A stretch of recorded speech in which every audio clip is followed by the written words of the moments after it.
It's a good day to do a review, and what not better than to do it on a phone from a company I haven't looked at before. At 1,799 ringgit or 519 US dollars, it tries to take a bite out of the premium phablet market. But is it good enough to make a dent? This is Sam Stayer, the TechRodent, and I will be taking it upon myself to review the Huawei Ascend Mate 7. I've got the standard edition here with me today, and that's fitted with Huawei's own high silicon Kirin 925 octa-core that has 4 Cortex A7 cores at 1.3 GHz and 4 Cortex A15 cores at 1.8 GHz, and that's all in a big.little configuration. For the GPU, we have ARM's homemade Mali T628 with 4 cores and 2 gigs of RAM for multitasking. Storage-wise, we get only 16GB, and that's just a little bit disappointing given the price, but at least that's expandable via a micro SD slot.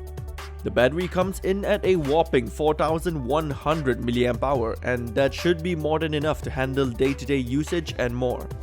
Normally by now I'd head into a little bit of unboxing, but mine did not come with any, so I'll talk a little bit about the bundled accessories.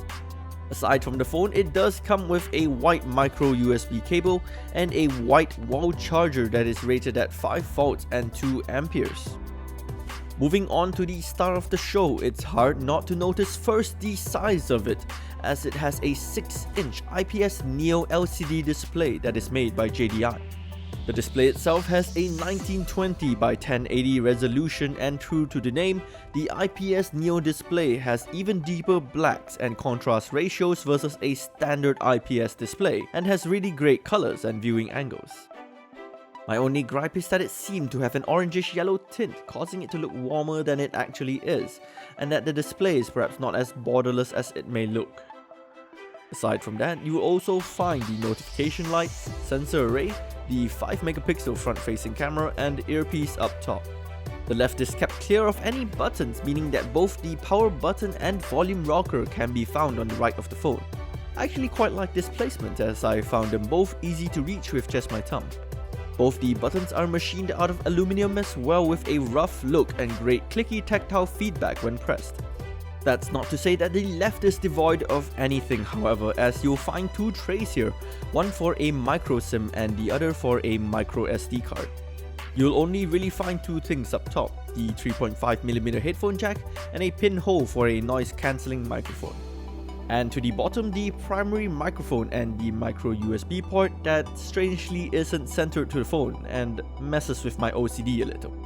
A large portion of the back is made of a single piece of aluminum, with the top and bottom being made out of plastic, housing the phone's dual antennas. And lastly, you'll find the 13MP Sony made Exmor RS IMX214 camera with an f2.0 aperture, the flash LED, the fingerprint sensor, and the Huawei logo, together with the speaker grille way below on the bottom.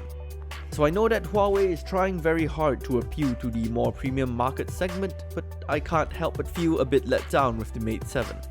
Things like the gaps in the machining, the less than perfect fit of the tray slots on the side, and even the back cover that didn't sit flush with the rest of the body at some points so much that I could scrape my nails on them, really detracted from my overall impressions of the phone.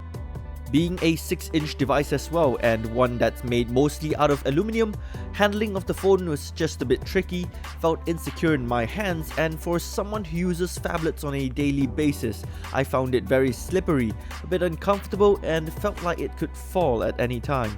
But of course, we do not judge books by their covers, so let's dig deeper and see what we find. From the time the power button is held, it took about 21 seconds to hit the lock screen. Swiping left or right unlocks the phone with a fadeaway transition. Swiping the bottom edge up reveals some app shortcuts, as well as what looks like some media controls at first, but are actually for the wallpaper. And finally, swiping up on the camera icon unlocks to the camera. Of course, every manufacturer likes to be unique, and so the Mate 7 runs on Huawei's own skin on Android, known as Emotion UI, that is running on top of Android 4.4.2 KitKat. Common to almost every Chinese phone, the launcher doesn't have an app drawer, and every application can be found on the home screen. Despite being an octa-core, I found that the phone would lag when switching applications, with UI navigation having some very noticeable stuttering. I even had issues with RAM management on the phone, as while benchmarking, some of the applications would actually run out of memory and be unable to continue until I manually closed all applications. I honestly hope that Huawei rectifies these issues, as they color my opinion of the phone quite heavily. Aside from some Google defaults, there isn't much pre-installed third-party apps on the phone, but there are a number of extras from Huawei themselves, not all of them useful. Seriously though, mirror and magnifier, with icy effects if I blow into the microphone. Really, Huawei? Before I get into the benchmarking numbers, I'd like to stop and mention as well that while benchmarking, I got a notification from Antutu stating that I should go slow between benchmarks, as the phone's temperature was getting too high and that continued use would force it to restart or shut down. Yikes. Certainly quite concerning. When I did manage to get it to run though, it scored 43,066 in Antutu benchmark and scored 14,145 in Ice Storm Unlimited and 6,353 in Ice Storm Extreme. In Epic Citadel, the phone scored 55.5 FPS under high quality and 33.2 FPS under ultra high quality, which were both running at a trim resolution of 1816 by 1080. Final benchmark, in GFX Bench, 971 in T-Rex and 923 in T-Rex off-screen. Of course, while it's not exactly slow, it does score consistently about 10 FPS lower than the Adreno 330 found in the Snapdragon 800, and given that the competing chip isn't that new anymore, I just feel that it's average at best. Less graphics intensive games might be okay, but things may start to get hairy once something more demanding creeps up. Moving on to the camera, honestly the interface reminds me too much of iOS. Take that how you will. Save for minor differences, they operate very similarly, meaning that if you're used to iOS, you should theoretically be comfortable with the Mate 7. Some additional options like HDR are hidden in the top right button, while even more advanced tuning can be found in the settings button. Throwing the camera into auto, images actually came out quite well. Color balance was good, colors came out natural, images had plenty of detail, bokeh looked pretty alright, noise levels were kept to a good low, and processing and denoising wasn't overly done.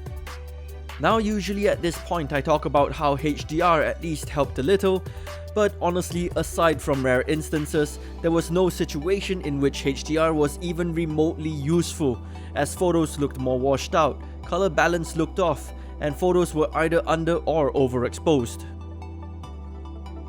Doing some low-light photography tests, photos were a bit underexposed for my liking under auto. This time HDR worked well with much better overall exposure, colors, color balance, and noise levels. And expectedly but also unfortunately, turning on the flash blasted my image into overexposure. While there's no dedicated night or twilight mode, auto does surprisingly well with a decent amount of light exposure, pretty good color balance and vibrancy, and noise, while still present, wasn't quite as bad as I thought it would be. Again, the problem only comes when you try to turn HDR on and the whole image just gets shoved into darkness. So you might be wondering then, how is the video recording like? Well, long story short, please don't. While the video quality was okay, colors looked decent with details just a little bit lost, the absolute deal breaker was the audio record quality. It is abysmal. Even in the most serene locations, it peaks out really badly, sounds muffled, is too loud, and is just unusable.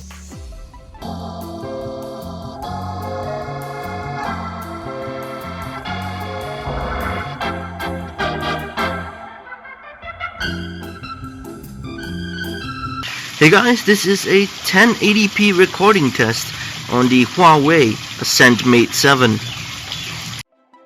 I'm sorry you had to go through that. So moving on to the battery life numbers, sadly, despite the large 4100 mAh battery, it got an endurance score of 23 hours and 8 minutes of light usage, a number that is usually reserved for devices with around 3000 mAh batteries.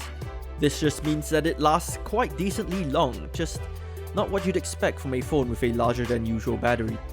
For a rundown on the numbers on the non-stop video playback test and the standby test, check out the full review. Okay, so it's that time in the video where I deliver my closing words on the device I'm reviewing, so let's cap things off. I went into the Mate 7 with quite a bit of hope and promise, and while I feel that Huawei tried to deliver on this, the Mate 7 just feels a little unpolished and rough.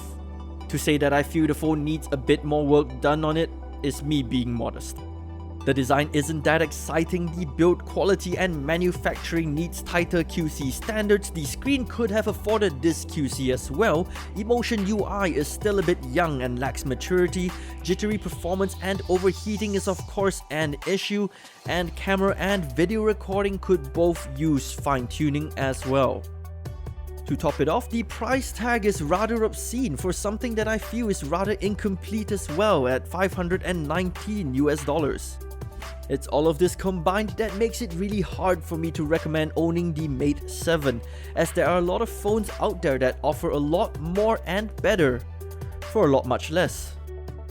So after sitting down and thinking about it, I give the Mate 7 a 6.5 out of 10. For further details on things like the audio output quality that frankly was one of the best I've ever heard on a phone, battery life numbers and more thoughts, do check out my full review by clicking on the links around the video and in the description. As always, if you liked this review, want to see more or find it helpful, give it a like, and if you have comments or questions about it, feel free to voice out in the comments section below. Thanks for watching guys, and stay tuned for the next one.